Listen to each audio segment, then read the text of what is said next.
You're listening to When the Curtain Comes Down.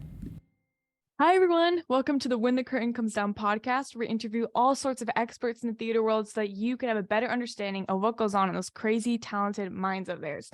Today, we have with a special guest, Dan Knechtges. Thank you so much for coming on here today, Dan. Thank you so much. Not many people get my name correct, so thank you for that. I did my research.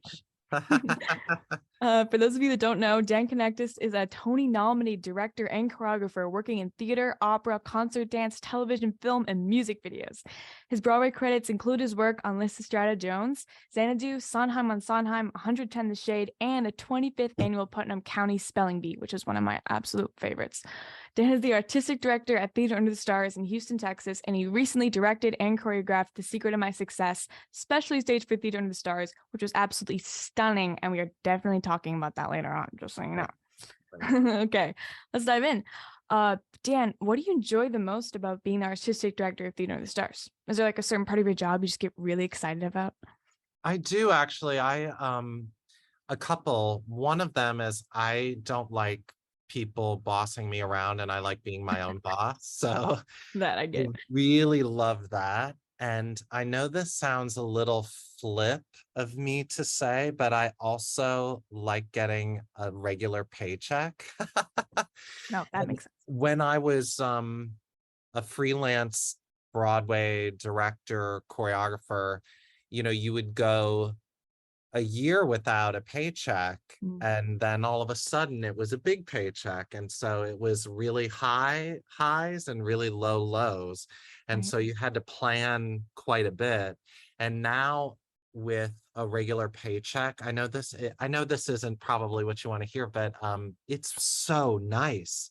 And when I told my dad that at one point, I was like, Dad, they even have this thing that like they match money you put in. I was like, I don't even know what it's called. And he goes, it's called growing up.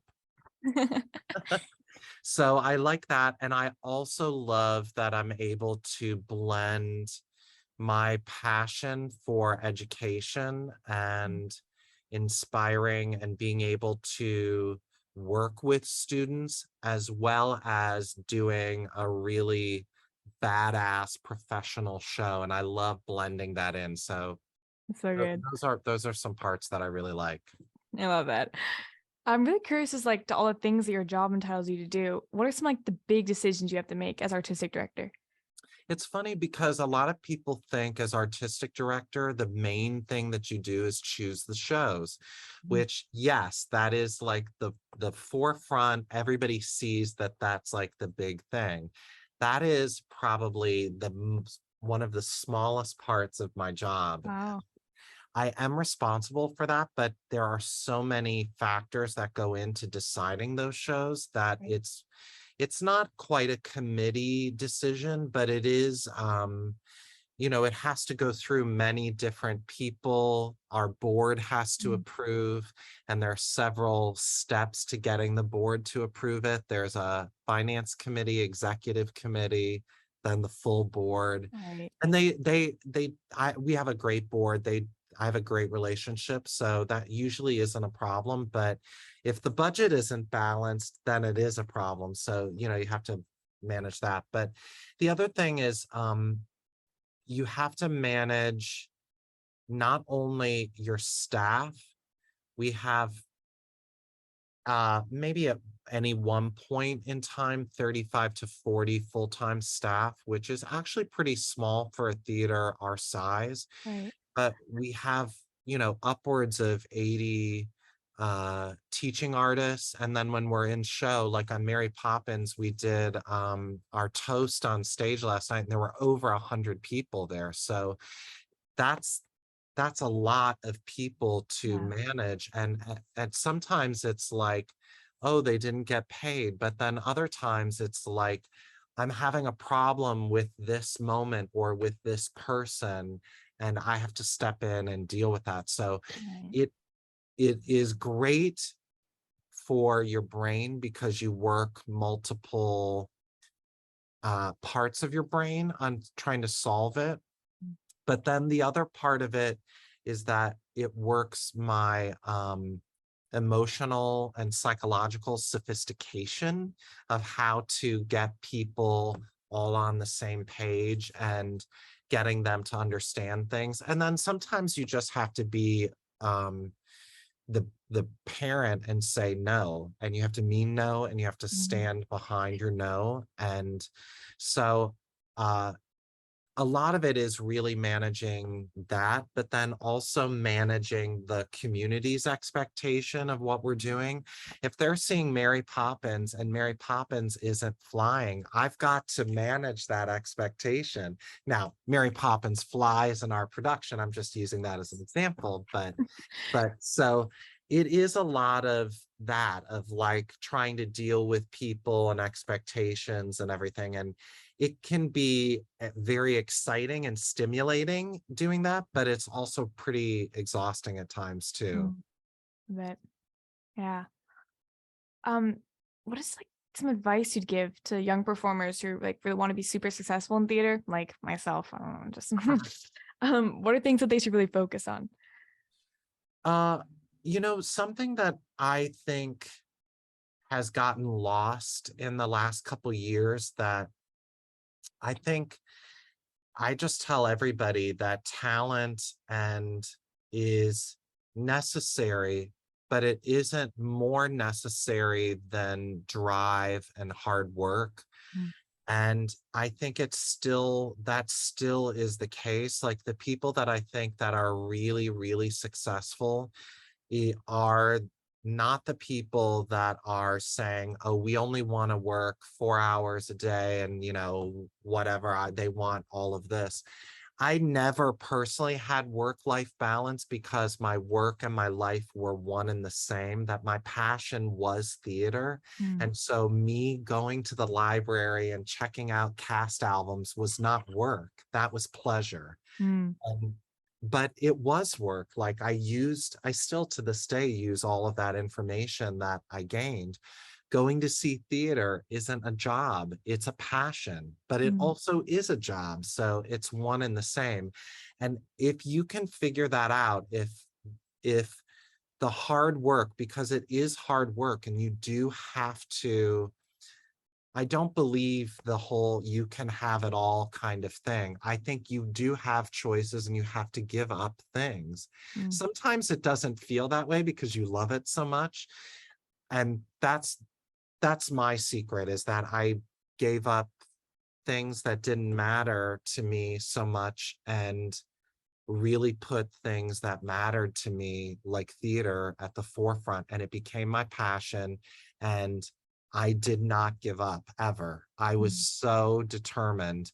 mm, And I think that really is the main thing, is that you just cannot, you have to be laser focused on that goal. And theater's not for everybody. Like if that's not, I think so many people get into it and they want theater to bend to them, and that's mm, never going to happen. You have to put in 90 90 hours a week, and all of those things. mm. And if it's your passion, it's going to seem like 0 hours. It's just, that's the secret for me, at least. That's really good.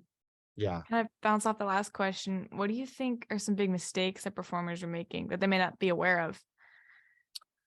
Oh, wow. um Bit of a this broad question. Yeah, no, I know. This sounds so silly because I am a social media uh consumer, and I'm on Instagram. I love Instagram. Instagram's my favorite. Um, but I'm also on Facebook, and I sometimes do Twitter and all of those things. But Mm, I think young performers put too much time and effort into those things mm, and not an equal amount of time into doing some of the what now seems to be like the harder work of reading plays, going to see plays, going to see all kinds of theater, because like that's the other thing that uh I discovered, that I liked certain other things, not just theater. I ended up liking um museums, and Mhm. they inspire me in theater, and I liked reading and all of those things. So I think the broader that you can make your interests in terms of art and those things that can inform what you do is really good. And that work is not being on a phone and like crafting an online presence. I'm sure that those things are important. I don't think they're more important than doing the work. The work Mhm. is the most important thing of making yourself the most interesting artist. We were just talking about that before, of how do you stand out, and making yourself interest that you know a little about a wide variety of things, and then you Mhm. know a lot about a few little things. And I think so many young performers, I see it in the school that we have, is that they're not broad enough in terms of their knowledge or experience or interests, frankly. And that is something that's something you can all work on. Mhm. That isn't hard. And again, if it's your passion, how fun is it to go to a museum and learn about like Russian history that you'll never learn anywhere else, or what have you, and then you end up creating a theater piece on your own. And how interesting is that when you're applying for a college or you're going to New York and some director goes, "Oh my gosh, you created this? How amazing is that?" Mhm. So be as broad as you can in your interests, cultivate those interests. It's fun, and it's going to make you a better performer or theater practitioner. I love that. Taking notes right now. That's literally that's so good. Um, as I mentioned earlier, you recently had the amazing job of getting to choreograph and direct the musical The Secret of My Success, which was specially staged for Theater Under the Stars. Oh. And it was a huge part of my pun success. That land. Okay. I saw it with my dad and we were just totally mind blown by how incredible it was. Literally, like, could not stop talking about it. But what was it like getting to be part of and creating that experience? What was your favorite part? So great. I love new musicals because it feels that a lot of times uh, directors and choreographers get I don't want to say maligned, but push off to the side in terms of the creation of a musical. And in plays, the playwright really truly is the creator, Mm. and the director is more of a practitioner or a tradesman crafting the performance. But in a musical, it becomes, in my opinion, the director and the choreographer are equal. uh, don't come after me, writers who are watching this. I think that the director and the choreographer are equal to the other authors of the play, of the musical, because a musical needs to live in 4 dimensions. If you read a musical and it makes sense, it will not work on the stage. There has to be an element that Mm. is in your mind that can only happen on stage when you put choreography and you put fabulous staging. Like if you read a chorus line, you'll be like, wow, this is really great. But if you see a really fabulous production of it, you're like, how does this exist? It's the most amazing thing. And that's what I feel like, even though, none of those are equal or the same to what we did on Secret of My Success. How could it be? But I do feel like pretty awesome that like I get to create that, and I get to create the audience's experience. I'm also a laugh whore. I really love to get those laughs, and I love crafting and studying how to get a laugh. And that is also one of my favorite things about Secret of My Success, because it's a modern musical comedy and it's delightful. It's everything you'd want in an evening at the theater. It's sort of like I imagine in the old days when people went to Broadway and they saw the Pajama Game in like 1954, and they came out and they were like, this was so fun, and on a high. and they laughed, and it was just great, and humming the music. And how rare is it that you get that these days? And I was like, secret of my success was that it was really a fun night, and great music. And Mm. I really loved working with those writers, Gordon Greenberg and Steve Rosen, who wrote the book, both friends of mine who I hadn't Wow. worked with previously in New York. And uh, um, Alan Schmuckler and Michael Weiner, who wrote the music and lyrics, are up and coming. They're writing A Night at the Museum. They wrote Diary of a Wimpy Kid. Um, I hear about that. how exciting, how fun to That's be so part cool. of. Yeah, Wow. Oh my gosh. I literally the vision for the show is just beautiful. I literally my dad we could not stop talking about it. Like it's just weeks. that's great. So That's great. great. Um, I was wondering, what was the moment you knew that you wanted to be a part of the arts industry? Like what was that moment? I did my trajectory was it's funny, it was like weird, but yet it kind of all made sense. Is that my younger sister, I only have one sister, but she's younger than me. She wanted to dance and take ballet, and my mother took me because she didn't have a babysitter. And so it literally was like a chorus line. It was up a very steep and narrow stairway. And I said, oh, I can do that.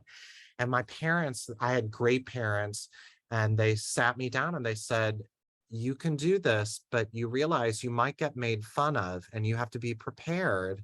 And I said, I don't care, and I'll do that. And I mean, that's another secret of my success, is that I'm very um headstrong, and That's good. like I'm very resilient. So, Mm. and people did make fun of me, but I beat them up. So Oh yeah. there you go. Go But you.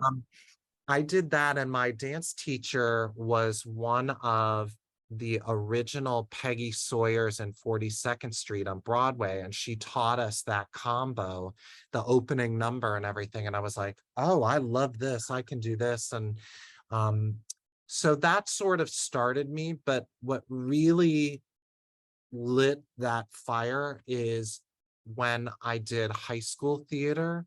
Mm. And my high school drama director really lit that fire under me. And I thought I wanted to be this big Broadway star. I wanted to be like Tommy Tune, who is like the big Broadway star at the Mm. moment. And but pretty soon, almost within the first year of college, I had another teacher. It all goes back to these teachers, these three teachers I had. Um, my one teacher in college was my dance teacher there, and she was a Fosse dancer. She had done dancing on Broadway. And she said to me, looked me right in the eye, and she said, you're a choreographer. You have the eye for it. I think you should Oh. choreograph. And I was like, oh yeah, I'm bossy, and I had choreographed my high school musicals. So I started doing that in college, and I was really good at it. And Mm. the minute I got to New York, I started getting choreography and directing jobs. So So cool. that's sort of how it all happened. And I was smart enough to listen to those teachers.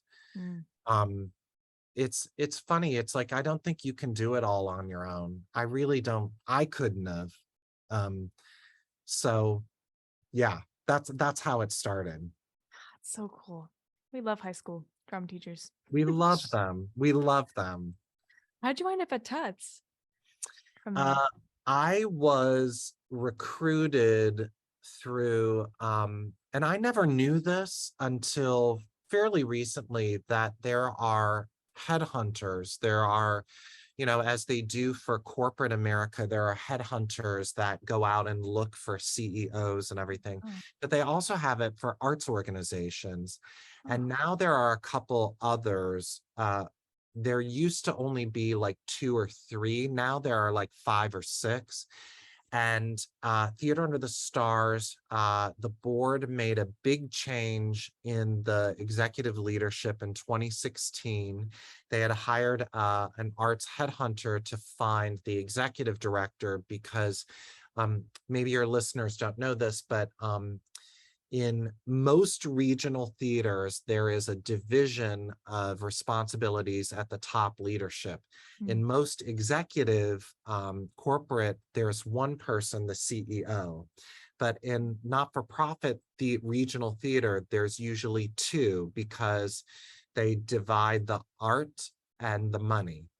And so they searched for Hillary, who is our executive director, first. So she came in January of 2017. They used a arts headhunter. Once they found her, that headhunter then went and looked for the artistic director.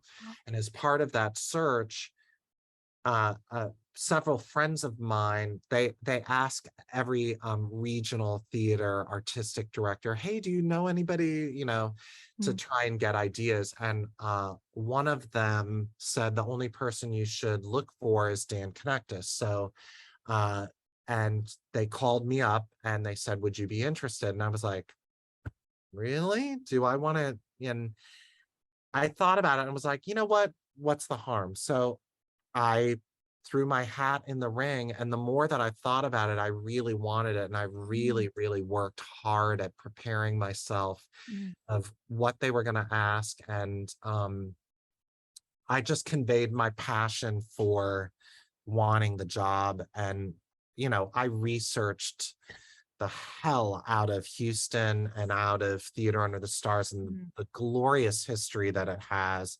Its unique blend of professional theater, community engagement, and also those wonderful schools that we have. And I just prepared. And so that's sort of how it had happened. Some of the board members, I had also, before they had done the search, the year before, I directed and choreographed How to Succeed in Business. And that was very successful. And one of the board members had said, oh, we're going to be looking, so we would love for you to apply. And I didn't think anything of it. And then that also happened. So I had a little bit of background information there too. So such an interesting process. I had no yeah, clue. That's so cool. I didn't either. Okay, I was wondering, you have worked on a lot of projects in your life, but I wanted to know if it's possible to choose. What is your favorite project you've ever worked on and why? Well, I have so many, but if you tied me up and held a gun to me, I would say Xanadu on Broadway. Part of the reason why that is I got my Tony nomination for that show, so it holds something really special in my heart. It also is based on a movie and a song that I grew up with, and I skated around my basement with my sister. So it brings back like those kinds of memories. I'm an 80s kid, and like all of the fashion, that music, it just like really, it speaks to me. But the process of that show and getting that show to be what it was very, very, very difficult, but also so joyous and so fun. And we, hit the heights and hit the lows. The lows were one of our lead actor, 2 days before we had critics come, broke his ankle No. right at the end of a rehearsal, Oh my gosh. goofing around, and we had to cancel that night, and then we had to put an understudy on, and then Cheyenne Jackson came in the next week and basically saved the show. So right when we thought that the show was going to be awful, he came in, and then we worked more on the show and we delayed opening, and nobody slept. But like, I would do it all over again just to have that experience, because it was wonderful. Like, it was just, I felt so creative and solving so many problems and like trying to make the show funny. It was just, it was wonderful. And nobody thought the show was going to be good and then everybody loved the show. So that's the other thing. So if I had to say something, I would say that. That's theater, man. I mean, Yeah, it is theater. so great. Oh gosh. Yeah. Okay, one last question before we wrap it up. Where Okay. can people learn more about you and stay in touch with all of the incredible work that you're doing? Tuts.com is a great one. Also, the Tuts social media is really kicking. We have such a great person, Elizabeth, who handles all of our social media, and I'm on there quite a bit. But I also have my Instagram is just my name, Dan Knechtges. You have to spell it right, but it's on there, and I'm sure you'll have all of that info. And my website, if people still go to websites, is danknectus.com. Got it. I will Yeah. put that up on the screen because I'm Awesome. very techie like that. Thank you again so much for making time for this interview. Thank you everyone listening for tuning in.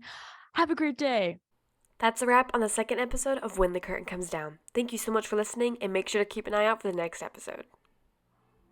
End scene.